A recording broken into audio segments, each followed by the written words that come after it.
Hello friends, आपका enlighten study circle Divyapur में स्वागत है। 1. भारत सरकार ने 1988 बैच के भारतीय सिविल लेखा सेवा के अधिकारी भारती दास को वित्त मंत्रालय के व्यय विभाग के लेखा महानियंत्रक CGA के रूप में नियुक्त किया है। वह वित्त मंत्रालय के 27वें लेखा महानियंत्रक हैं। उन्होंने केंद्रीय प्रत्यक्ष कर बोर्ड, विदेश मंत्रालय और गृह मंत्रालय में प्रधान मुख्य लेखा नियंत्रक के रूप में कार्य किया है। उन्होंने स्वास्थ्य और परिवार कल्याण मंत्रालय में CCA, नागरिक उड्डयन मंत्रालय में निदेशक, सड़क परिवहन और राजमार्ग मंत्रालय और बंदरगाह, शिपिंग और जलमार्ग मंत्रालय में उप सचिव के रूप में भी काम किया है। 2. भारतीय प्रतिस्पर्धा आयोग CCI ने गूगल पर 1337 करोड़ रुपए से अधिक का जुर्माना लगाया है। गूगल को बहुपक्षीय बाजारों में अपनी मजबूत स्थिति का दुरुपयोग करने का दोषी पाया गया है। CCI के अनुसार यह उपकरण निर्माताओं के लिए एक अनुचित स्थिति है और इस तरह प्रतिस्पर्धा कानून का उल्लंघन करती है। आयोग ने गूगल को एक निर्धारित समय सीमा के भीतर अपने आचरण को संशोधित करने का निर्देश दिया है। गूगल ने मोबाइल एप्लीकेशन डिस्ट्रीब्यूशन एग्रीमेंट के तहत संपूर्ण गूगल मोबाइल सूट की प्री इंस्टॉलेशन अनिवार्य कर दी है, जिसे अनइंस्टॉल करने का कोई विकल्प नहीं है। 3. आवास और शहरी मामलों के मंत्री श्री हरदीप सिंह पुरी ने PMAYU पुरस्कार 2021 के विजेताओं को सम्मानित किया। PMAYU योजना में सर्वश्रेष्ठ प्रदर्शन करने वाले राज्य श्रेणी के तहत उत्तर प्रदेश को देश में प्रथम स्थान पर रखा गया है। मध्य प्रदेश दूसरे और तमिलनाडु तीसरे ने PMAYU पुरस्कारों में शीर्ष 3 स्थान हासिल किए हैं। गुजरात को 5 विशेष श्रेणी पुरस्कार मिले हैं, जबकि जम्मू कश्मीर को सर्वश्रेष्ठ प्रदर्शन करने वाला केंद्र शासित प्रदेश चुना गया है।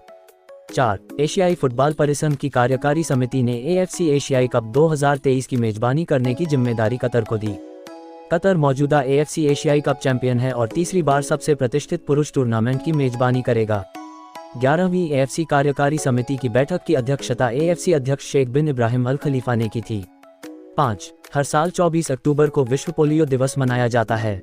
यह दिवस पोलियो टीकाकरण और पोलियो उन्मूलन के लिए जागरूकता बढ़ाने के लिए मनाया जाता है।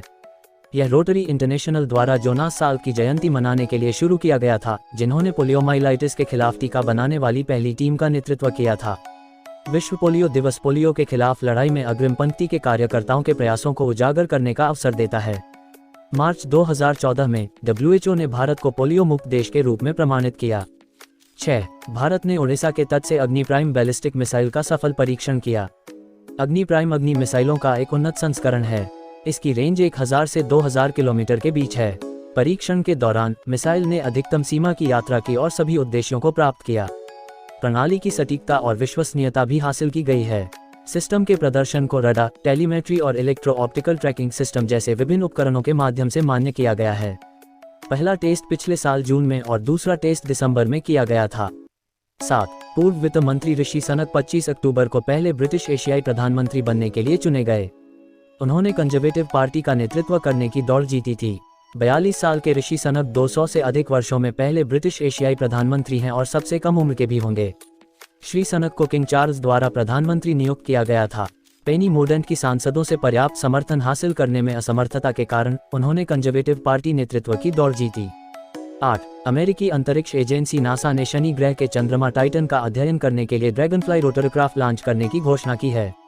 नासा इस खोजबीन रोटरक्राफ्ट को साल 2027 में शनि ग्रह की सतह पर उतरेगा, जिसके बाद यह 2034 तक यानी 8 साल बाद शनि ग्रह के चंद्रमा टाइटन के चारों तरफ चक्कर लगाना शुरू करेगा। यह रोटरक्राफ्ट एक बार जब उड़ान भरेगा तो यह आधे घंटे में 16 किलोमीटर तक की दूरी तय करने में सक्षम होगा, जो कि कुल 2 सालों तक शनि ग्रह के चंद्रमा टाइटन का अध्ययन करेगा। 9. भारत और अमेरिका की सेनाओं ने दोनों देशों के बीच बढ़ते रणनीतिक सहयोग के तहत विशाखापत्तनम में 3 दिवसीय संयुक्त मानवीय सहायता अभ्यास टाइगर ट्रम्प किया। अमेरिकी सेना के मुताबिक इस सप्ताह का टाइगर ट्रम्प अभ्यास क्षेत्र में आपदा राहत के समन्वय के लिए भारतीय और अमेरिकी सेनाओं के बीच किया गया दूसरा अभ्यास था। 10. दक्षिण भारत के तमिलनाडु में देश का फर्स्ट वर्टिकल लिफ्ट रेलवे सी ब्रिज जल्द ही बनकर तैयार हो जाएगा। 9 नवंबर 2019 को इस नया पंबन ब्रिज का निर्माण शुरू हुआ था। यह देश का पहला ऐसा ब्रिज होगा जो बीच से ऊपर उठ जाएगा और उसके नीचे से समुद्री जहाज गुजर सकेंगे। पंबन पुल से तीर्थयात्रियों और माल ढोने वाले ट्रेनों के लिए रामेश्वरम आने जाने में आसानी होगी।